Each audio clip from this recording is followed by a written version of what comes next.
First up on the show, well, the last 24 hours were the deadliest in India's COVID-19 outbreak so far. Almost 5,500 new cases were reported, taking India's overall tally to over 90,000.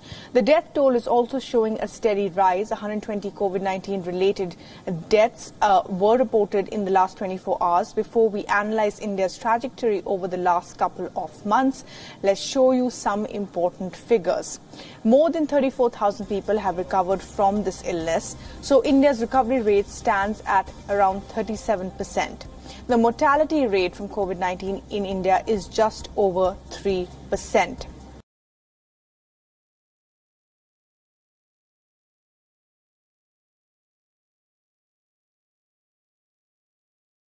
Australia at times, it felt like, was a little bit out there alone, but we really aren't that alone when it comes to demanding an inquiry into something that has killed 300,000 people, has cost $6 trillion and has cost hundreds of millions of people their jobs.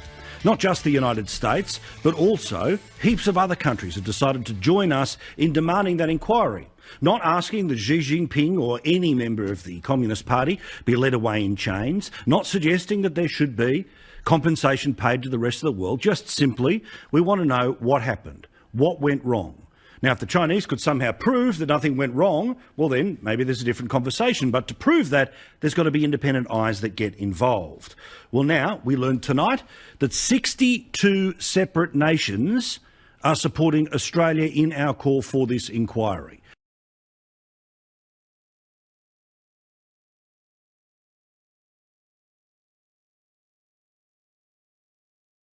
A virus that makes breathing difficult for those who are infected and offers little respite for those trying to treat them. This specialized hospital in Rio de Janeiro state is on the front line of Brazil's fight against the coronavirus. The country is the worst affected in Latin America, and the state has the second highest number of deaths. Most hospitals are running out of beds in their intensive care units. What is today's big problem? It's the law of supply and demand. The number of doctors is very low. We're looking for more doctors to hire to run this hospital at 100%.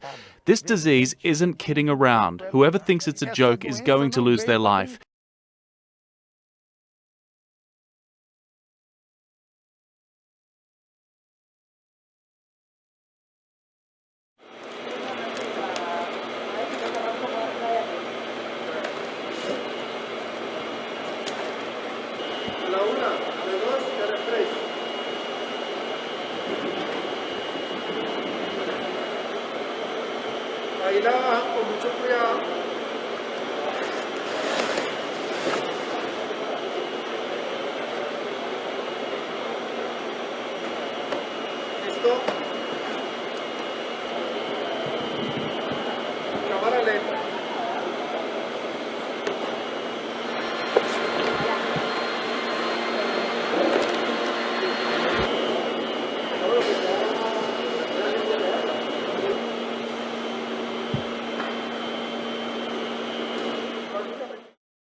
As the coronavirus outbreak slows down across Europe, governments are gradually reopening their economies and are easing restrictions. However, some social distancing norms continue to remain in place and a lot of businesses remain closed.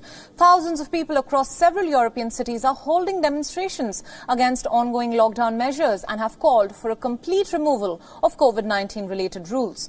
Around 200 people gathered for a massive protest in Zurich, violated social distancing norms and other rules that remain in place to contain this virus.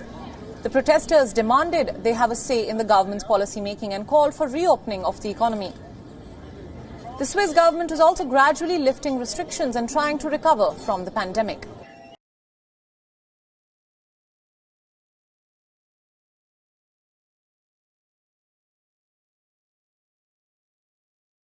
They might not be in the skies, but there's a lot of work going on at ground level to preserve more than 80 Qantas aeroplanes stranded at airports across the country. The roar of a jet engine with nowhere to go. Qantas engineers flicking the switch on this A380 for an idle run. Starting engine 1. Testing the brakes, steering, air conditioning, a fortnightly process for a plane that's unable to take to the skies. Windscreens are covered, wheels wrapped in plastic to protect the rubber from UV light. Hundreds of rolls of yellow tape used to patch over every nook and cranny where insects or birds could nest. Their toughest job is moving the planes around a tightly packed tarmac, manoeuvring their giant wingspan to ensure no other aircraft gets clipped in the process.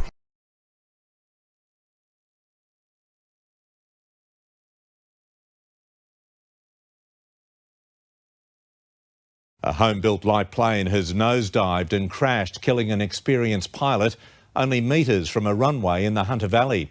Attempts were made to contact the 44-year-old pilot when smoke was spotted trailing from the aircraft.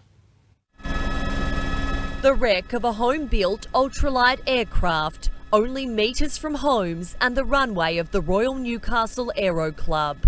Members saw smoke coming from the plane 15 minutes after he took off, radioing the experienced 44-year-old pilot. Witnesses watched as the Osprey amphibious aircraft nosedived into a backyard. The residents of Denton Close rushed out to try and save the pilot.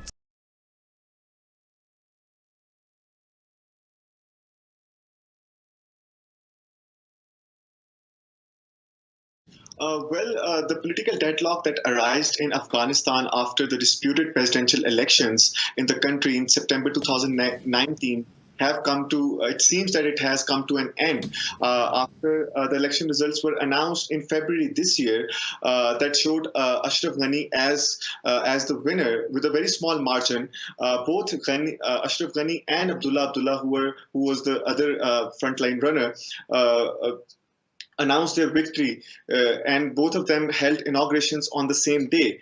So this actually led to a political crisis in the country. The American government in Washington has been very unhappy because of this political crisis, and they wanted the Afghan leadership to come to a power sharing agreement.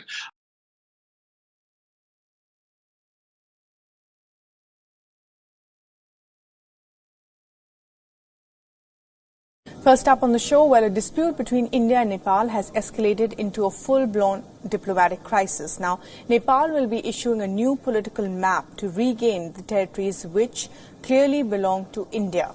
Nepal's president has claimed that the territories of Limpi Yadura, Kalpani and Lipu Lake belong to Nepal. Nepal's government is objecting to a road being built by India here. This is a new link road to Kailash Mansarovar that goes through the Lipu Lake Pass. The road goes through Uttarakhand. Nepal had issued a strong protest only in the last fortnight. It summoned the Indian envoy to make a point. And now Nepal is taking claim over the Lipu Lake Pass.